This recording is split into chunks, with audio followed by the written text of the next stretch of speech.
All right. What a sweet morning.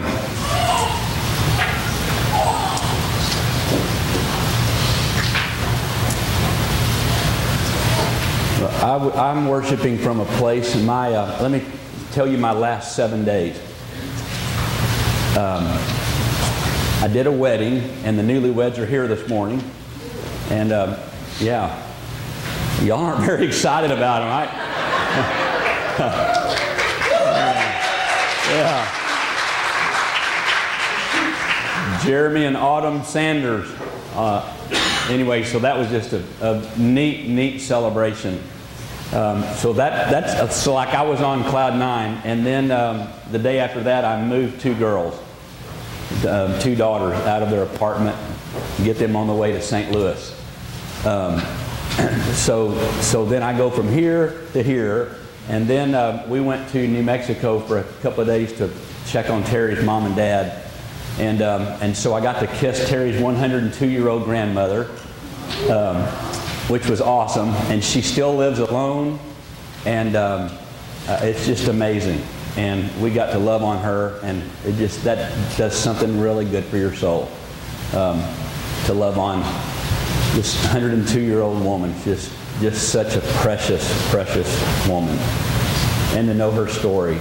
And I won't go into it all, but lived in a tent and raised children in a tent in the Jemez Mountains for a while, and just has this beautiful walk with Jesus. It's just amazing.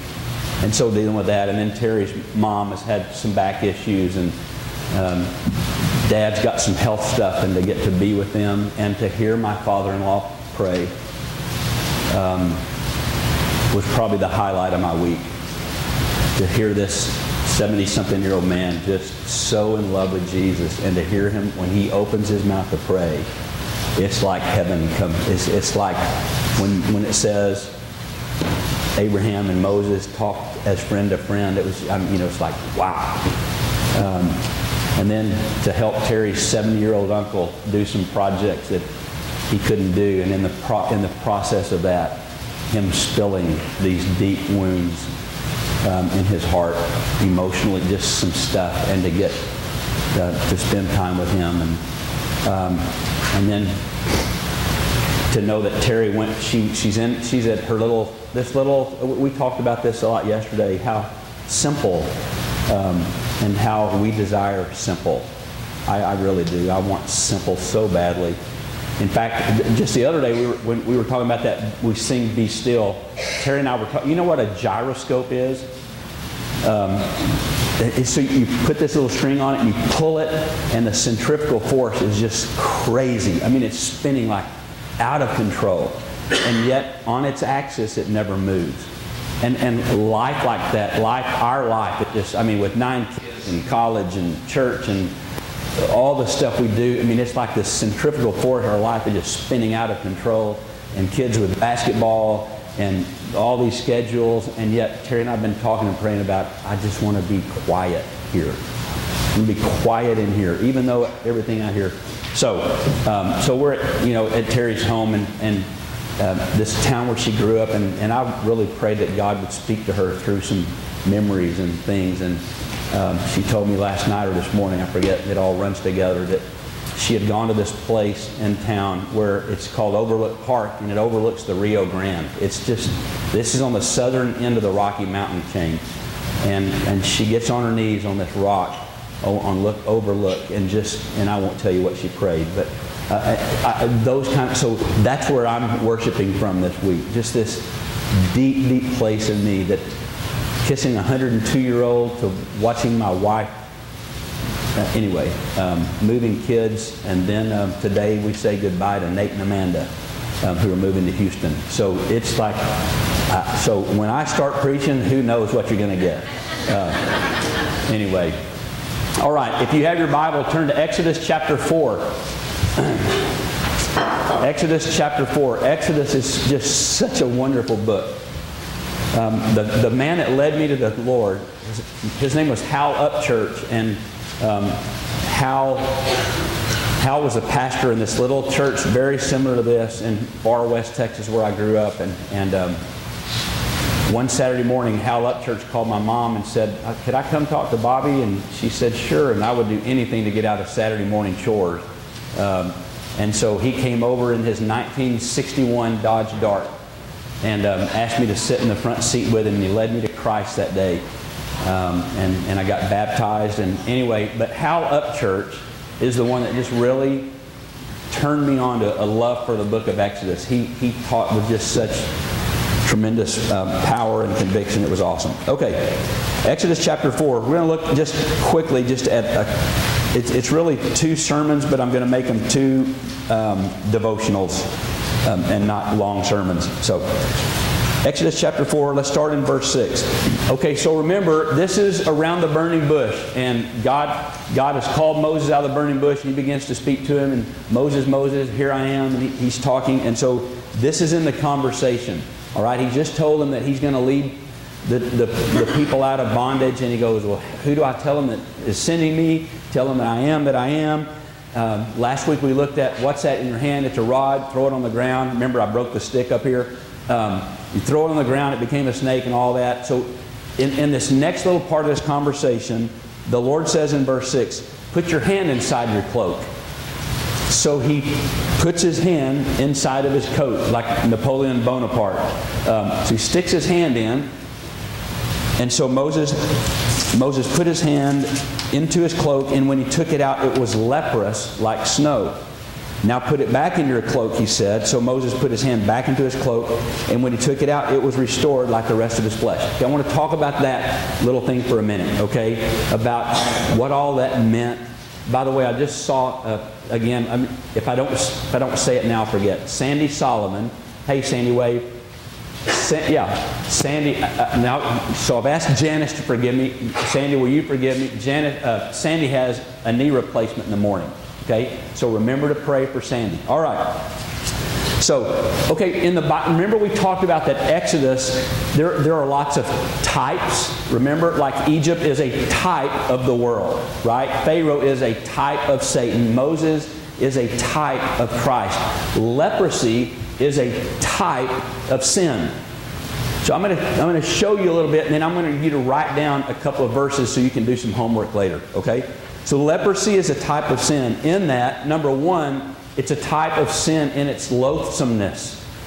It's ugly. Sin is ugly. Leprosy was ugly.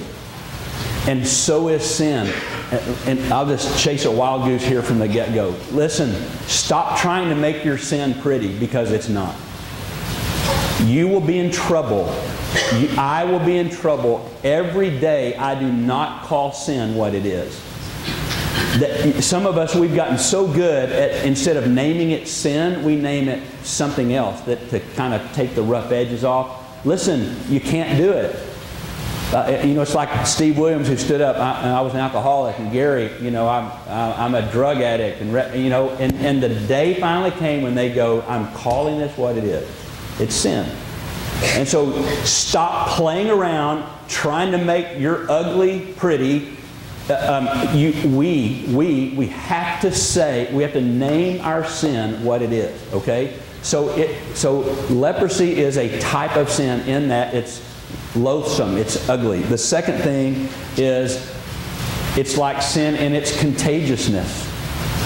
Leprosy was very contagious. That's why if you read Leviticus chapter 13 and 14, you can just jot those down and read. That's like, don't read that at night unless you have insomnia. And then, I promise you start Leviticus 13 and in like 30 seconds you're down. Leviticus. Okay, anyway, but someone with leprosy, it was so contagious that they put them outside of the camp. Well, sin is contagious. It's so contagious, in fact, that this is some of this right here is a theological foundation. It's so contagious that it was passed on from our father Adam. That when Adam sinned in the garden, because of his sin, we all inherited his sin nature.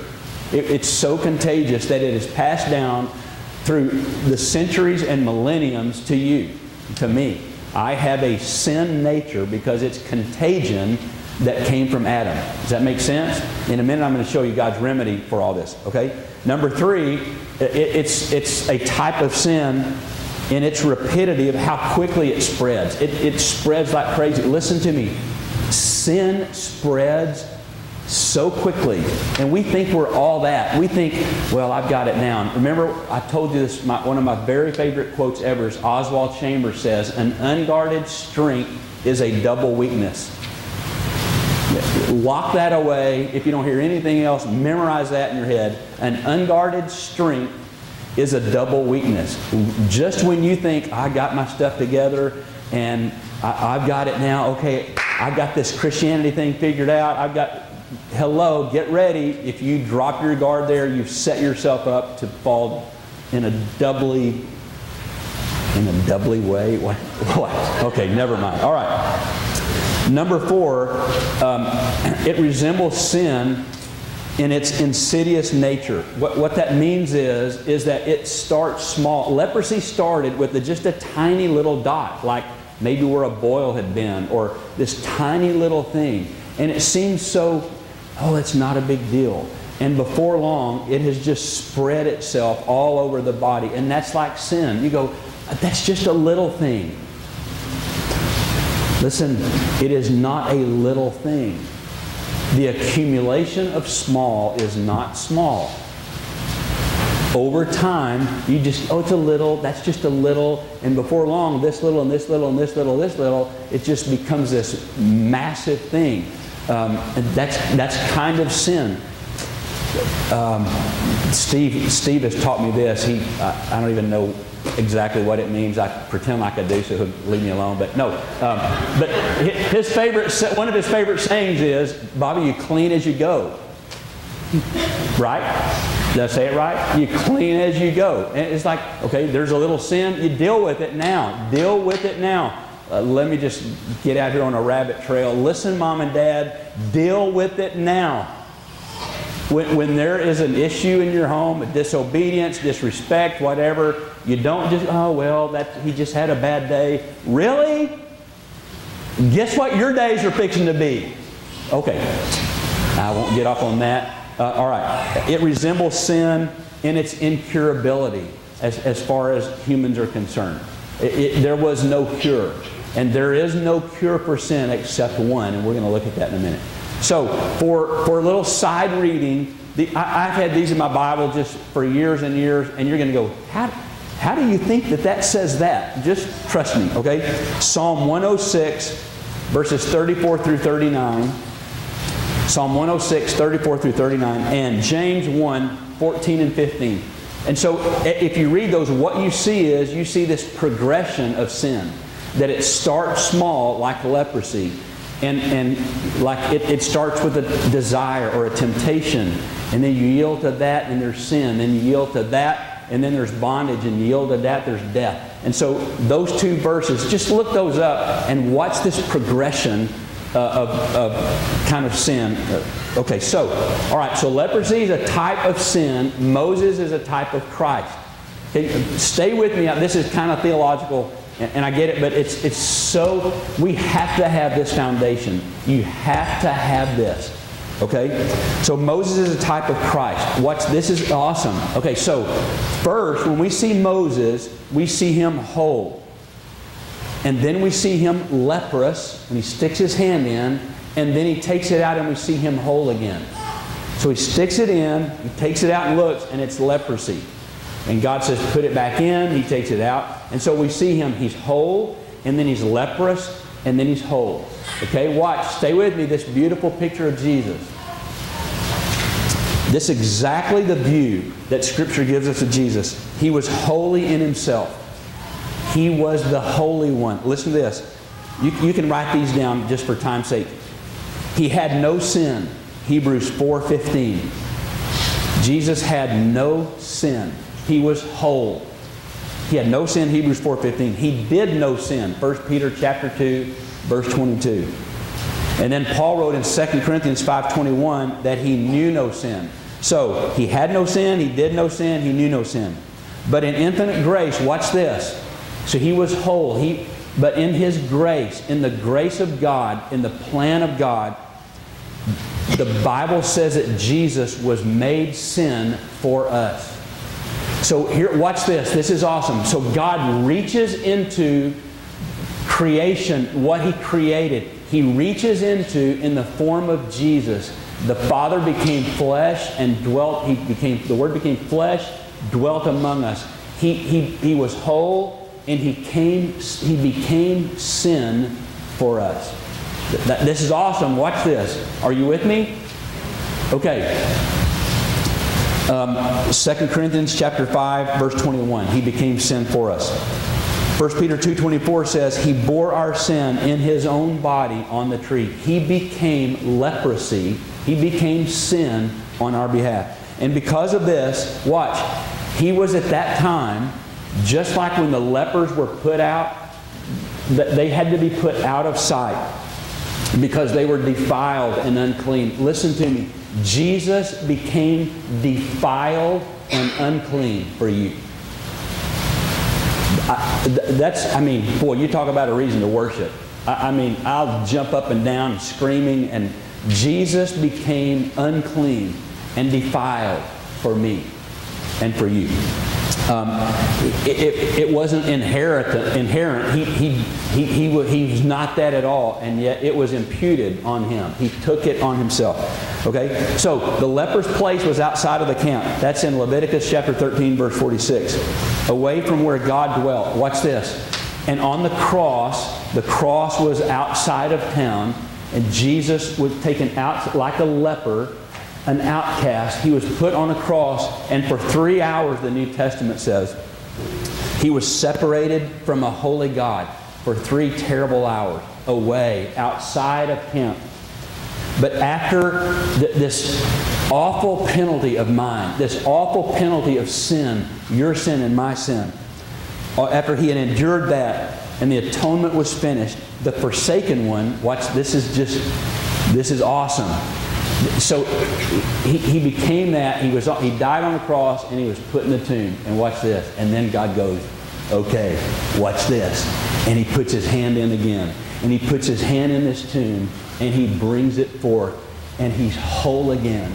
And the resurrected Jesus has made you whole and me whole. Isn't that awesome? Is that all you're going to do? Okay, never mind. That's glory. That's glory. Yeah, that is glory. Yeah. And so, just like Moses put his leprous hand in his heart and pulls it out, God put His in the tomb and brought it out, and the defilement was gone. And Jesus was whole. And some of my favorite writing of Paul, he talks about, like in Ephesians, if you read the first 2 chapters of Ephesians, over and over again, you see these words, in Him, in Him, in Him, in Him. I was in Him when He died. I was in Him when He rose. And I am in Him at the right hand. He is seated at the right hand of God right now, and I am in Him. And so because Jesus came forth whole, because I was in Him, I am whole and you are whole. Isn't that awesome? Golly. Okay. All right. Let's keep reading. Ooh, that's so good. Go to verse 10. So, in verses 8 and 9, Moses, he keeps going. He goes, but what if they don't believe me? In verse 10, Moses said to the Lord, O Lord, I have never been eloquent, neither in the past, nor since you have spoken to your servant. I am slow of speech and tongue. I grew up hearing that meant he stuttered. Somebody just came up with that. No one really knows what it meant that he was slow of speech. Tara, find that Acts chapter 7 verse, please. Anybody know that off the top of your head? Okay, I'll let Terry get it. It's funny. So here, Moses says to God, I'm slow of speech. I'm playing. And tongue. And the Lord said to him, who gave man his mouth? There are sometimes when God answers things, sometimes He doesn't even pay attention. He's like, earlier we saw that, when Moses going, well, what do I do? What do I do? And God didn't even mess with the question. He takes off on something else. But like when God talks to Job, remember that? And Job 38, right in there's like 3 or 4 chapters that will just blow your hair back.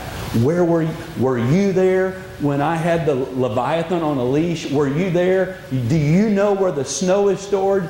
He just goes like, well, never mind. All right. I started to say God goes crazy, but that wouldn't. All right. Okay. Who gave man his mouth? Who makes him deaf or mute? Who gives him sight or makes him blind? Is it not I, the Lord? Now go. Ooh. Wow. Listen to me. Your little excuses that you've been pulling off. Oh, God, don't you understand? I broke a nail. Or whatever. I'm being facetious. And God goes, go! See, there's some of us here today, and we're going to unpack this a little bit more, but I don't want to miss this. And God wants to say to you, Janet, now go. Okay? Stop, now go. Did you find it? Acts 7:22. Let me just read that to you. Just write that verse down, because this is really interesting. In fact, Nate Scott, I was so excited when he asked me one Wednesday night.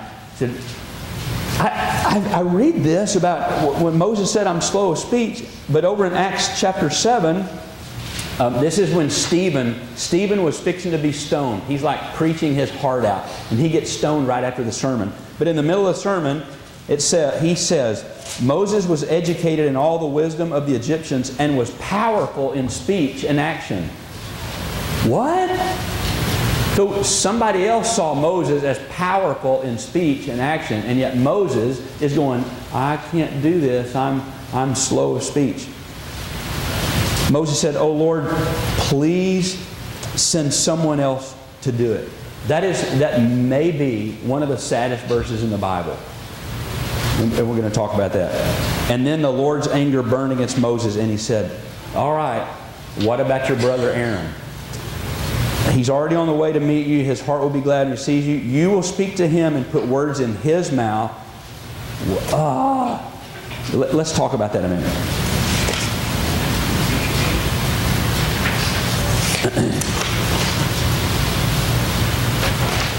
See, mankind,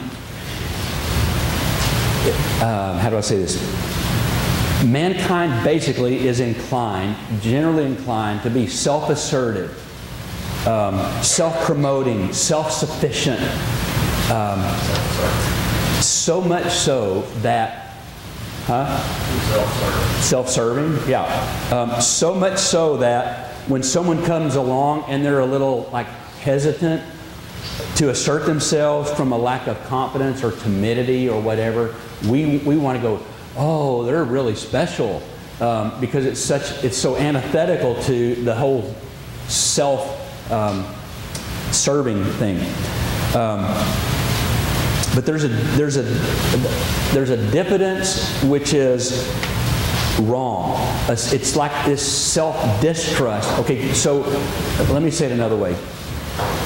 Sometimes there's this false humility. There's a Greek word for that. And I won't go into all that, but there's like this false humility. I mean, humility is a wonderful thing. False humility is just as wrong as the self-serving kind of thing, the arrogance.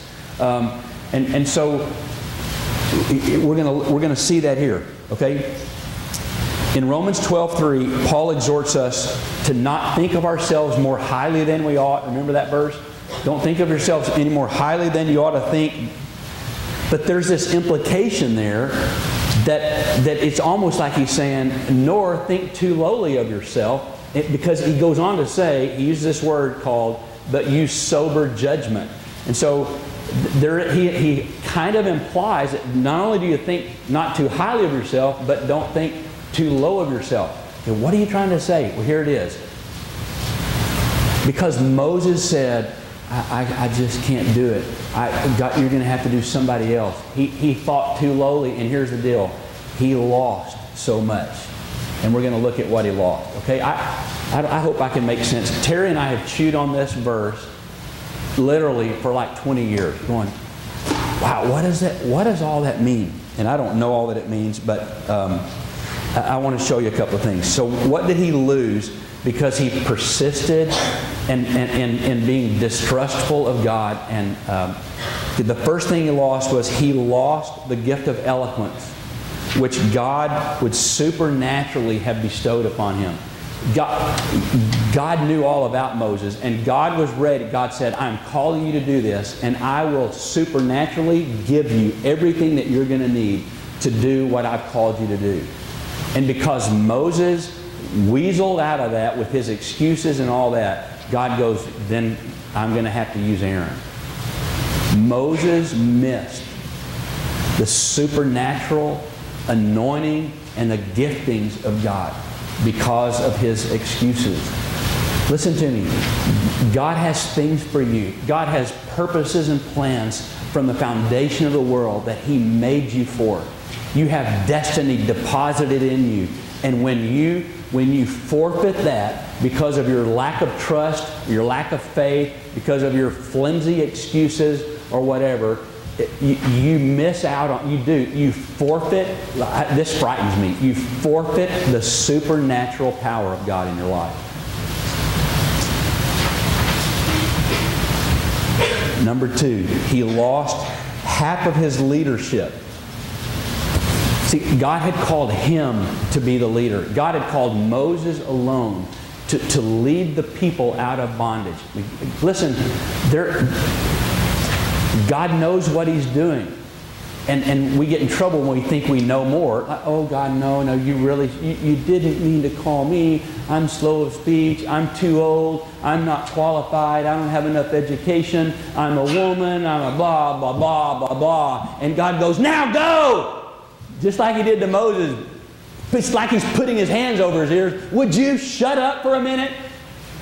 All of you children, oh, He said shut up. We don't say shut up in our house either. I got carried away there. He forfeited half of what God wanted him to be. God, let somebody else do it. God, let somebody else go there. No, don't do it. Don't forfeit. The third thing, he lost the power of his message because it now had to be delivered through someone else. God. See, there's something about Daniel. Daniel, will you forgive me? Okay, all right. He shook his head, so I can go ahead and I already got forgiveness.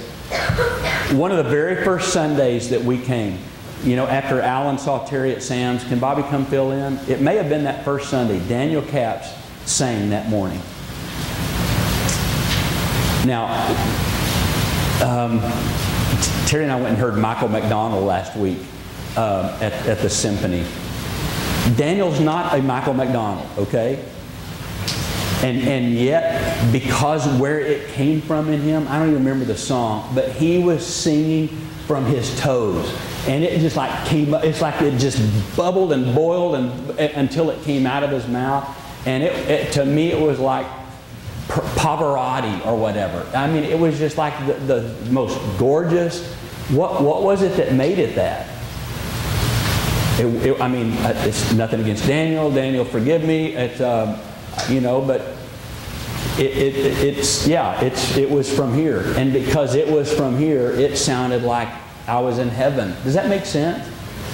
So it was the message that burned in him that came out, and that's how God had designed it. God designed that this message would come through Moses, and God knew that he didn't have all these oratorial skills or whatever. It didn't matter. But this message that would have burned down in him, and yet now it's like a second generation. But what I mean by that, for those of you who are younger than 40, we used to have cassette tapes, and it's like, hey, I'd love a copy of that. And so you put this cassette here and this cassette, and you transfer it from this cassette to this cassette, but by the time I transfer it, it's right here. And it's just not very good. And you go, did you like it? Yeah, I didn't like it. Oh, I couldn't, okay. That's kind of what God had, this message that was crystal clear to His people, and yet because of Moses's, because he was determined that he had to come up with this plan or whatever, that he couldn't live up to the calling on his life. Now the message had to be more like this. Don't forfeit the message God has to go through you. Do not do it. Don't forfeit it for anything.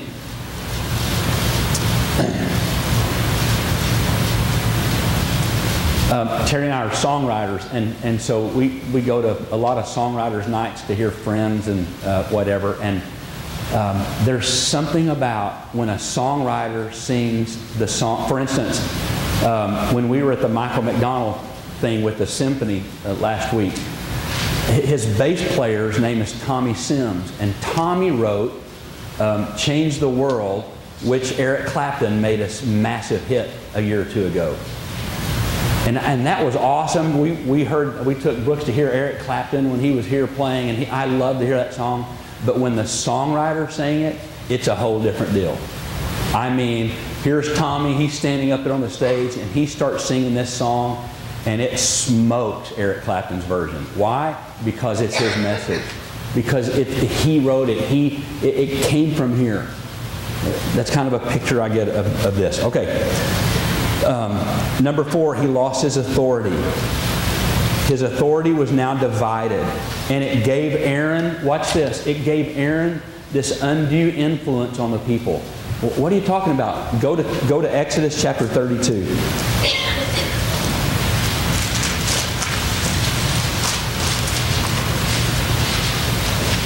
Exodus chapter 32. Okay, so remember, Moses goes, God, I can't do it. Send somebody else. And God goes, okay, let's see. I'll pick your brother Aaron. And so here comes Aaron. And so now Aaron is the mouthpiece. And so Moses and Aaron, they're happing this and happing the authority and happing the leadership. And Aaron has a little, okay, watch what happens. When the people saw that Moses was so long in coming down from the mountain, okay, Moses is up on the mountain. He's getting the 10 Commandments. That's what's going on. And they're bored. It's what has been a day or two. These people are just, they're as bad as we are. The people saw that Moses was so long in coming down from the mountain, they gathered around Aaron. Okay, this is good. He's a leader, right? He shares in the deal with Moses because he had a calling. No, he didn't. They gathered around Aaron and said, come make us gods who will go before us.